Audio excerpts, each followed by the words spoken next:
So we are jumping to the next presentation, which is presented by Dr. Volker Meise and Dr. Antje Fitzner, who both work for Eucon Digital. And they're talking about shadow processing of insurance claims. So the stage is yours. Thank you very much, and welcome to our presentation about shadow processing of insurance claims. And if you might not know the term shadow processing, when I joined Eucon a year ago, I had to learn that shadow processing, or in German Dunkelverarbeitung, which can be translated in dark processing, has nothing to do with dark magic, but is only saying that we process some documents without any interference of manual interference, so completely automatic. And this is what we want to show. And we are the speakers of the presentation, my dear colleague Antje Fitzner, who is heading up our data science team in Münster. And Antje, please say a couple of words about yourself. Yes, thank you. My name is Antje Fitzner, and as Volker said, I lead the data science team at Eucon. I have a background in physics and did my PhD in geophysics. About 3.5 years ago, I came to Eucon as a data scientist, and soon after that, I became a team lead of the data science team. And currently, we have 5 data scientists working on several projects. And we are essentially responsible for all in-house developed machine learning, deep learning, and advanced analytics modules. Thanks a lot. A couple of words to myself, Volker Meise. I'm studied business administration in Münster and did my PhD in information systems in Münster as well. And a year ago, I joined Eucon Digital in Münster to head up the portfolio management and new products. So all the portfolio is my responsibility and the development of our products. So what does Eucon and Eucon Digital do? We are first a unique combination, as we say it, between data, technology, and services. So we try to put our technology on a lot of data and with a deep understanding of the industries we are in, and the industries that are automotive, that is insurance, and this is real estate. We are about 400 employees with 250 customers, and the worldwide coverage is in our automotive area, where we have the largest database of automotive spare parts data. In the insurance industry, we are a provider for end-to-end solutions for car and property damages, and we will talk about that today. And of course, we try to be very innovative and have some awards, gotten some awards for that, but this is not our topic today. So let's jump right into the claims process. What are the insurers' objectives of the claims process? So the claims process is if you have a damage with your car, by the way, or as an example, and you call your insurance company that this damage be settled, that you get money or the car repaired. So this is a huge market. It's the cost of all damages in Germany through all branches is over 50 billion euro per year. So you can imagine that if you can save some cost in these processes, this is a huge leverage for the insurers. And for this, we are the provider to check these claims, these damage claims, if there's something to save. So the first thing that insurers want to target is saving time and cost. Cost, I had told you, it's a big chunk of money, and saving time is especially important because it saves cost as well. And the end customer is much more happy if this process is done quickly and he has not to wait a long time before a response. Second thing is efficient routing. If you can route the process internally into the right processes, you will save money as well. As an example, if you need to order an expert to the car to get a additional opinion on the damage, if you do that, you will pay around 500 euros for that. If you don't need to do it, you can save the money, and this is a thing, of course, you want to do. And the third thing is, last but not least, trust and satisfaction for the end customer. It's the damage process is also called the moment of truth, because before you don't have really much interaction with your insurer, and if there is damage and this damage process has to be settled perfectly, then you see if your insurer really does what you expect from him, and you will stay at your insurer, and you will maybe buy more from him in the future. So coming to the claims process a little bit more in detail. The end customer has a damage. He has talked with his insurer and said, okay, I was at a garage. I need someone to fix my car, and please, could you check if this is okay if you take the cost, and if you give me the cost back afterwards. So the insurer sends us via different channels, sends us the invoice, the cost expectation, and that's what's coming in through email, through GDV, which is the norm for insurers in our company. And the first thing we have to do, we have to prepare these documents in the same format so that we can process this further. Antje will show you how we do that.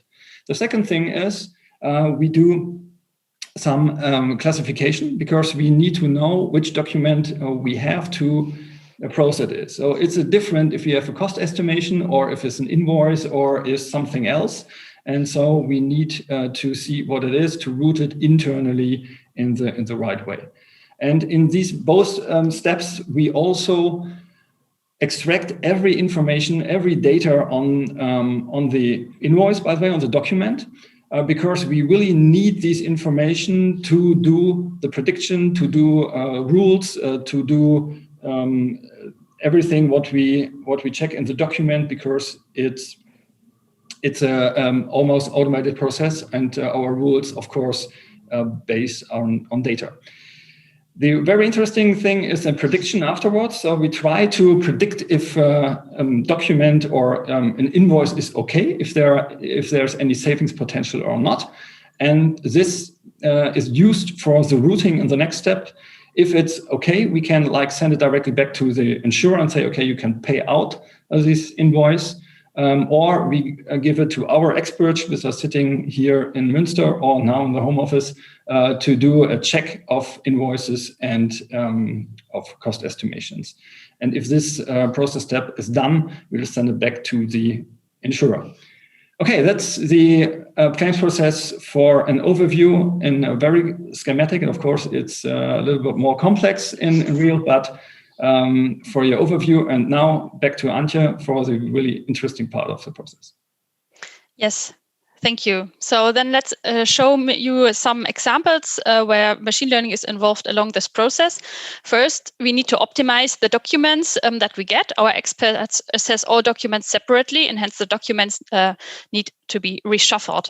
From our customers, we get a very wide range of documents, like Volker said, that can contain several types of documents in one, such as images, one or more invoices, offers, cover letters, emails, and so on. In this step, each page is then classified for its subtype, and afterwards the pages are reshuffled and bundled in the way needed by our experts. The needed information is put in the beginning of the document, and all additional information is at the end. In case the classification is faulty or not possible, a manual split station is used to do this classification by hand. Now the information in the relevant documents is extracted and digitized using an OCR software. Here we use best-in-class partners. Also, we use in-house solutions in OCR for some application to add additional information in certain steps of the process. We need to identify all necessary information, including the central invoice table, as you see in this example. And the fields are identified based on AI using the content and also the position of the text on the documents. Additionally, in some places, we use named entity recognition trained for billing details to further identify the correct fields on the document. In the end, all data is digitized and present in a structured way. After this automated identification of the fields, a manual quality assurance is performed. This is necessary to have a clean data in all further processes. All identified fields are checked, missing fields are filled in if possible, and handwritten information also is digitized at this step. In this example, you see that the corresponding text is highlighted in the documents to assist a quick quality assurance. Once all the information is digitized, the data is processed further with a constantly growing set of classifications using multi-class algorithms. Here, machine learning is used for classifications on different levels. First, the classification on document level is used for the routing of the documents through the process. Examples are here the branch, such as a document containing a property or car insurance claim, or the type of craftsman, like routing this claim to the correct person, being a tiler, roofer, or car mechanic. Secondly, classifications of each single item in the invoice are performed. Examples are here the item types, such as labor, material, or additional costs. Or the identification of general contents like waste disposal, travel costs, small parts, and so on. And finally, also some specific contents such as leak detection, drying, and so on. These classifications are used for analysis and for a separate rule set to assist the experts in their manual assessment. They are constantly improved and using the feedback of our experts and, of course, expanded to cover new topics. Here we see a very simplified version of the claims process, similar to what Volker already showed you. Incoming documents from the policyholder are sent to us by the insurance company, and the documents run through the OCR and manual extraction. Afterwards, classical rules and the machine learning-based rules are applied. Afterwards, the expert assessment takes place, and the insurance claim is okay, meaning there are no savings found, or are not okay, meaning there are savings found by our experts. The final report is sent back to the insurance company. Where can we save time? We need to find the insurance claims that are okay, where there is no savings potential and hence don't need an expert check. So we have historical data of manual assessed insurance claims in a structured way, with the final result, our label, okay or not okay. Based on this, we can develop a machine learning model that predicts the chance of an insurance claim of being okay. Now we have that model, we get a probability for each of these cases being okay. When we have this, we can set a certain threshold. In all cases with the probability above this threshold are categorized as being okay. Those cases have most likely no savings potential and can be improved automatically.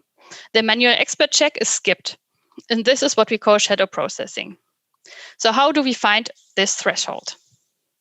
For this test data, we do have the label, meaning okay and not okay, and also the savings that have been applied in the manual assessment. In this figure, we see the number of cases at each probability interval that are okay in orange and not okay in gray. Now we can choose a threshold, the vertical line. In all cases on the right of this line would have been processed automatically. The larger orange part is correctly identified as okay, the true positives. The smaller gray part, however, is our error, the false positives. Here savings have been identified and those would have been lost when classifying these cases as okay. We quantify this error as a fraction of this lost potential over the all potential of the not okay cases. The allowed percentage depends on the users, but is in the order of a few percent. Here you see an example of the shadow processing rate since October last year. There are a lot of variations, as you can see, over time, and this depends mainly on the incoming case types, but also model updates due to optimization and retraining, but also on change requests in the allowed error rate, as mentioned in the previous slide. In general, there are two options to use this result. First, we can also just display the result to our experts to assist decision-making. Here you can see a small screenshot of the table the experts see when looking at the claims they have been assigned to. In one of the columns, they see the predicted probability for each of the cases. A high value indicates a higher probability of being okay.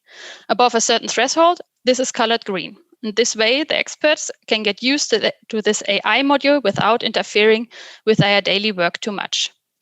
And as shown earlier, we can choose to skip the manual expert check for insurance claims with the highest probability. the number of okay cases that need manual assessment is reduced, and the expert can focus on the more doubtful cases. Also, the insurance company gets a faster feedback for those most likely okay cases. So my last slide before I hand back to Volker is about explainable AI. This is also used in two ways. When assisting the decision-making, we can show which features of the model were influencing the individual predicted probability the most. Based on this, the user can understand the decision and also give the data scientists feedback on the sense or nonsense of certain features that appear to be important a lot. Same can be used to understand the machine learning model and lighten up the black box. We can analyze the relative and individual importance of features with the XAI module. Which single features are exceptionally important and which combinations of features influence the model behavior a lot. In this way, we can verify the feature selection and expected model behavior. And now I will hand back to Volker. Thanks a lot, Antje. For the last slide, what are our challenges and objectives for the future claims process? So what we are working on, which goals we are trying to meet. First of all, it's more automation, because automation leads to faster response and further cost reduction. So if there is no manual interaction, it's much, much faster than if we have that. And this is the second one as a goal for everything, faster customer response. So it's not only the internal processes between us and the insurer, but it's the circle time back to the customer for the response. And this is cost saving as well, as I told you earlier, and it fosters the customer journey and the expectation of the customer. And last but not least, more mobile and web. So by now there is a lot of traffic coming in by the insurers via normal email or via telephone, and the more we can get this onto the mobile and web, the better it is. And as a last, like image, like vision, I want to show you, like if you have a damage with your car, and you can directly check the damage and have it with your smartphone, have it filmed or have it taken pictures with your smartphone, send it to the insurer. The image recognition is automatically checking which damage is on the car. It's automatically calculated and then decided if you can directly get the money, and maybe you can choose on your smartphone that you will take the money, and then the claim is already processed in a couple of minutes. That would be the vision we want to we strive for, and for that we are still like the dark processing, and we are not in the front of the stage, but we do everything behind the scenes in the dark for customer satisfaction. And that is from us. If you have any questions, of course, ask them now or later. Here are our details. Thank you very much for joining and for having us, dear Bitcoin. So thanks a lot for those very interesting insights. We have two questions in the chat. I think one is start with the second one. I'll just read it to you. How do you work with samples where your model has a high confidence for a case but is completely wrong, and due to shadow processing, the failure is not catched? Yes, so essentially, of course, this can happen. As you saw, there is an error rate, and there are claims that will be classified wrongly as okay. We have a quality assurance also for this, so that a fixed percentage is manually checked, even though it would have been okay, so that we still can have a grip on this error rate if that's still realistic, and also to improve the model. And I think the second question you answered to a large extent during your considerations is regarding hard problems where you still have a lot of manual or semi-manual reviewing to do, or review processes. I think you answered it partly, but if you want to go into this question again, feel free, Antje. So you mean the quality assurance we have for the experts? Yeah, so that is still a manual process. So we have this insurance claims that would have been okay and went back to the insurance company, and we still have a manual check on them, like 1 in 10, 1 in 5, depending on the user. and they are checked, and we can use this feedback. Why is this insurance claim not okay? And use this information to improve the model. So thanks a lot. Thanks a lot for your insights in the insurance industry you gained in the past, and very interesting to hear from you again at some point in the next during the next conferences where your progress is, and in which kind of fields you make progress, and which kind of fields you want to develop your business models in different insurance contexts. So have a nice day and enjoy the summit, and feel free to reach out to the colleagues from Eucon if you have further questions during the summit. See you. Thank you for having us. Bye.